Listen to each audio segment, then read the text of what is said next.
আসসালামু আলাইকুম সবাইকে। নতুন ব্লগে ওয়েলকাম করতেছি সবাইকে। বেসিক্যালি অনেক দিন হয়েছে ভেড়াগুলো নিয়ে কোনো সেপারেট ব্লগ করি না, প্রায় মাসখানেক হয়ে গেছে।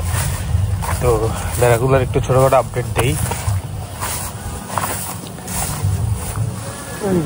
আরও দুইটা আছে, ওই যে দুইটা আস্তে আস্তে, একটা বাচ্চা আর এটার মাটা, সবগুলোর ডেকে ডেকে আনতেছে একটা সেপারেট হয়ে গেছিল আর কি। যাই হোক, ওরা আপডেট হচ্ছে, ওরা আলহামদুলিল্লাহ সবাই সুস্থ আছে এখন। ওদেরকে ক্রিমির ডোজ করানো হয়েছে গত 5-6 দিন আগে। তো এখন ওদের লিভার টনিক চলতেছে আর কি। জানেন একটা ভেড়ার বাচ্চা মারা গেছিল। এই ভেড়ার বাচ্চাটা সকালবেলা আমি দেখছিলাম ঠিকঠাক ছিল, এখন দেখছি পেটটা ফুলা, তার মানে খায়া পেট ফুলেছে। ভয়টা হচ্ছে যে আমার দিকে ভয় পেয়েছে, আর এই রোদ দিতেছে। তো যেটা হয় সেটা হচ্ছে ভেড়ার বাচ্চাগুলো একটা সার্টেন টাইম পরে 3-4 মাস বয়স যখন হয় ওদের, তখন হঠাৎ ওদের পেট ফুইলা যায়, পেটটা ফুইলা মারা যায়। বাচ্চাগুলোর কথা বলছি, বড়গুলো না। তো আলহামদুলিল্লাহ বড়গুলা সবাই এখন প্রেগনেন্ট হওয়ার কথা, আবার টাইমও হয়ে যাওয়ার কথা। বাচ্চা হয়তো 1-2 মাসের মধ্যে ওদের বাচ্চাদের টাইমও হয়ে যাবে। তো মাশাআল্লাহ ওই জায়গাটার মধ্যে আমরা পানি রাখি, তো এখানে ভেড়াগুলো এসে পানি খায়। ইনফ্যাক্ট ওরা পুকুরেও পানি খাইতে পারে। তো পানি রাখা আছে, ওরা টাইম টু টাইম ওদের মতো পানি খাইতে। এখানে কীভাবে কাঁপতেছে দেখেন, রৌদ্রটা থেকে আসলে এইভাবে ওরা এইভাবে মুভ করে। এই জান কেমনি মুভ করতেছে বডিটা। এই একটা ভেড়া, এটার কোনো এই জীবনে বাচ্চাই দিয়ে গেল, কিন্তু কখনো শরীরে কোনো কিছু দেখলাম না এটা। তো সবাই মোটামুটি ভরপেট খাইছে মাশাআল্লাহ। বৃষ্টির সিজনটা একটা বড় সমস্যা হচ্ছে, ভেড়াগুলা শরীরে প্রচুর ময়লা থাকে, কারণ এই চতুর্দিকে কাদা টাদা থাকে। তো এইগুলার কারণে মিলাইটলে ভেড়াগুলা শরীরে দেখা যায় প্রচুর ময়লা থাকে। তোরা কোন রিজনে ঘরে ঢুকছে জানি না, এটা আবার বেরোবে এখন। কোনো একটা কারণে হয়তো রেস্ট নেওয়ার জন্য হয়তো এসে ঘরে ঢুকছে। দেখেন মাশাআল্লাহ সবচেয়ে সুন্দর জিনিস হচ্ছে এটাই, এরা একসাথে ঘরে আসবে, একসাথে ঘর থেকে বেরোবে, একসাথে ঘুরবে ফিরবে। একটু আগে দেখাইলাম না যে সবগুলো আবার একসাথে চলে আসছে। এবার 2টা ভেড়া সেপারেট ছিল, ওই 2টা একসাথে দৌড়ে আসলো, আবার ডাকাডাকি করতেছে যদি কেউ মিসিং থাকে আসার জন্য, এরকম মনে হইলো আমার কাছে আর কি। তো এইটা হচ্ছে খুব ইন্টারেস্টিং একটা ফ্যাক্ট আর কি ওদের। না আমার যেটা মনে হচ্ছে, ওরা মূলত রেস্ট নেওয়ার জন্য রোদের থেকে আসছে, তো রেস্ট নেওয়ার জন্যই বেসিক্যালি এখানে আসছে ওরা, আর কোনো রিজন আমি দেখতেছি না। প্লাস হচ্ছে ওদের মুভমেন্টেও বা ওদের রিল্যাক্সিংটা দেখেও সেটাই মনে হচ্ছে। এই যে দেখেন কীভাবে কাঁপে। আমি ক্যামেরাটা ধরি, আপনারা একটু খেয়াল করেন।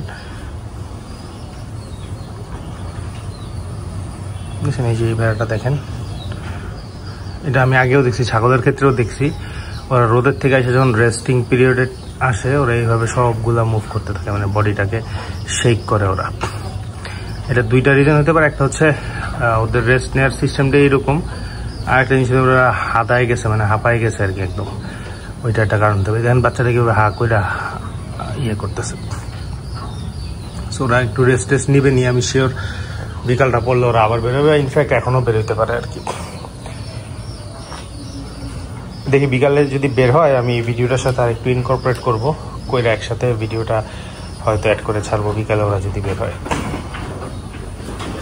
তারপর এই যে দেখেন মাশাআল্লাহ খুব সুন্দর সিন এটা, সবগুলা হাঁস একসাথে পুকুরে। It's a very beautiful scene. তো আগে আপনাদেরকে জানাইছিলাম না আমি যে হাঁসগুলার আমি কোনোভাবেই গুনতে পারি না। তো আজকে ওরা একটা টাইমে রেস্ট করতে নিয়েছিল। সবচেয়ে মজার জিনিস হচ্ছে হাঁস পুকুরেও ঘুমায়। তো আমি আজকে গুনার ট্রাই করছি, আমি 101টা পর্যন্ত গুনতে পারছি। তো স্বাভাবিকভাবে 1-2টা দেখছিতে হবে, কারণ 1-2টা তো মুভ করে। 101টা পর্যন্ত গুনতে পারছি আমি। 2-3বার করছি, একবার 101টা, একবার 99টা পাইছি। তুমি বলতেছো 102টা বা 3টাও কয়েকবারই গুনছে। হোপফুলি হবে, কারণ 4টা হাঁস কেনার পরে মারা গেছে। তো আমি 5টা হাঁস এর ডেথ রেশিও, মানে মারা যাবে এরকম ক্যালকুলেশন করে আমরা হাঁসগুলা যখন কিনছিলাম আর কি। বিউটিফুল সিন, মানে পুকুরে 100 হাঁস আসলে কোনো হাঁসই না। আমার কাছে মনে ছিল 180 পুকুরে যখন নামবে তখন আর কোনো দিকে কোনো কুল কিনারা পাওয়া যাবে না, কিছু দেখা যাবে না পুকুরে। বাট এখন দেখতেছি যে 180 আসলে কিছুই না, মানে পুকুরের মধ্যে নামলে মনে যায় 10-15টা হাঁস হয়তো আছে পুকুরে এরকম। এখানে এই হাঁসগুলা আমার কাছে কেন জানি মনে হয় যেগুলো প্রথম টাইমের হাঁস, প্রথম পিরিয়ডের হাঁস, যার কারণে এরা একটু সেপারেটলি থাকতে হয়তো লাইক করে। ইভেন আমি দেখছি 10-12টা হাঁস সবসময় দেখছি আলাদা থাকে। তা আমাদের 17টা হাঁস ছিল, বাট 10-12টা হাঁস মস্ত 1 2 3 4 5 6 7 এখানে 9টা হাঁস আছে। তো 10-12টা হাঁস দেখছি আমি আলাদা আলাদা সেপারেটলি থাকার চেষ্টা করে, বা ওরা এইভাবেই থাকতে লাইক করে, যখন উঠে সেপারেটলি থাকে। হইতে পারে এই যে দেখেন একটা হাঁস এই যে ঘুমাইতেছে পুকুরে, এই যে দেখেন পুকুরের মধ্যে এসে ঘুমাচ্ছে। আমি ফার্স্টে ভাবতাম যে এটা ওদের সিকনেস বা কিছু একটা অসুস্থ, বাট পরে বুঝলাম যে না, সবাই এইভাবেই রেস্ট নেয়। তো একটা ব্যাড নিউজ হচ্ছে আমাদের 17টা হাঁসে আমরা 13টা-14টা ডিম পাইতাম, বাট এখন আমাদের ডিমের প্রোডাক্টিভিটি 0। তো এইটা একটা খারাপ জিনিস। এটার রিজনটা হচ্ছে খাওয়াটা ভাগ হয়ে যাচ্ছে। যে জিনিসটা আগে 17টা হাঁসে খাইতে, এখন খাওয়ার পরিমাণ বাড়ছে, বাট খাওয়াটা ভাগ হয়ে যেতে, সবাই খাচ্ছে। এই কারণে তো ডিমের পরিমাণটা কমছে ওদের। বাট এইটারে আমরা সর্ট আউট করার ট্রাই করতেছি, খাওয়ার পরিমাণ একটু বাড়াই দিচ্ছি এখন, যেন সবাই একটা পোর্শন অফ ফুড পায়। আর আগে দেখা যেত যে ওরা পুকুরে বা সাইডে ফাইডে যে খাওয়াগুলো পাইতো, এগুলোই 17টা হাঁসই পাইতো, বাট এখন সবাই মিলে ওই খাওয়াটা পাচ্ছে। তো যার কারণে খাওয়ার পরিমাণটা একটু কমে গেছে আর কি। যাই হোক, ইনশাল্লাহ আশা করতেছি নেক্সট 10-15 ডেজের মধ্যে আমরা ডিমের প্রোডাকশন আসা শুরু হবে ইনশাল্লাহ। আল্লাহ ভরসা, বাকিরা দেখা যাক কি হয়। দেখি, আর ভেড়াগুলো যদি বের হয়, আমি ভেড়াগুলো বের হইলে ওদেরকে আরেকবার একটু দেখানোর ট্রাই করব বিকালের দিকে। এই যে এরা বের হইতেছে, আর ওরা রেডি হয়েছে সব খাওয়ার জন্য। আমরা দেখেছিল ওরা মানুষ দেখলেই বিকাল টাইমটা চিল্লাচিল্লি শুরু করে। সবাই বেরোবে, আস্তে আস্তে বোঝা যাইতেছে। তা আমিও বেরোয় যাব, আমারও এত সময় নাই। তা আমিও তো এই সবগুলা ভেড়া বেরোলে চিন্তা করছিলাম যেটা ভিডিও করবো, সেটা ধারণ করার সুযোগ নেই, কারণ ওরা কখন বেরোয় না হয়। আমারও যাওয়ার টাইম হয়ে গেছে। আমার আবার এখান থেকে বাসায় যায়, তারপরে ফার্স্টে কুমিল্লা যাওয়া, তারপরে হচ্ছে ঢাকায় ব্যাক করার প্রিপারেশন। সো লং ডে আমার জন্য, আরও অনেকটা সময় বাকি আছে দিনটা শেষ হওয়ার আমার। যাই হোক, আপনারা কানেক্টেড থাকেন, ভালো থাকেন, সুস্থ থাকেন।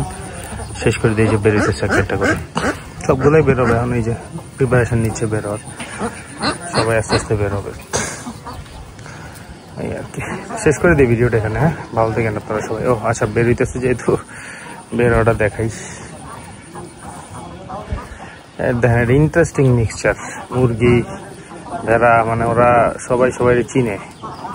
তো ইন্টারেস্টিং জিনিস এটা খুব। যাক, শেষ করে দিই, ভালো থাকেন আপনারা। আসসালামু আলাইকুম।